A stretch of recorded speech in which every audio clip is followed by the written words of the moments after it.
Hello friends, Mitro, I am Arvind Kumar this side, tax and investment consultant. Today we are going to discuss about the renting of the one house property and renting of the more than one house property.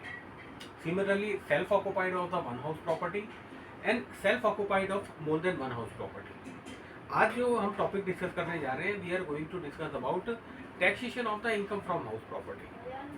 आप अगर income tax law पढ़ेंगे section 23 subsection 1 में ये लिखा हुआ है, अगर आपको कोई रेंटल इनकम आ रही है किसी भी प्रॉपर्टी को लेट आउट करने से, whether it is residential commercial, तो आपको वो कैपिटल गेन है उसमें इनकम फ्रॉम हाउस प्रॉपर्टी में टैक्स देना है। लेकिन पॉइंट ये समझ आता है कि आपके पास जो रेंटल इनकम आ रही है, आप जो जिस प्रॉपर्टी में रहते हैं वो सेल्फ ऑक्यूपाइड है, वो है कितनी प्रॉपर्टी।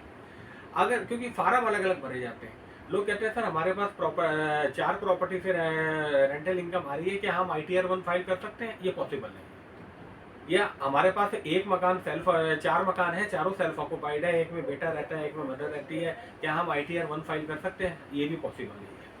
ITR 1 आप तभी फाइल कर सकते हैं जब आपको income from a single house property आ रही है या सेल्फ ऑक्यूपाइड एक ही हाउस आपने कर रखा है, तो आप ITR भर सकते हैं, उसमें अपना डिस्क्लोजर ले सकते हैं।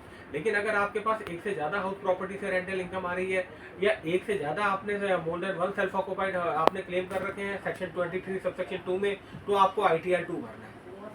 तो ये एक मेन इंपॉर्टेंट है जो हमारे टैक्स पेयर को क्लियर होना चाहिए।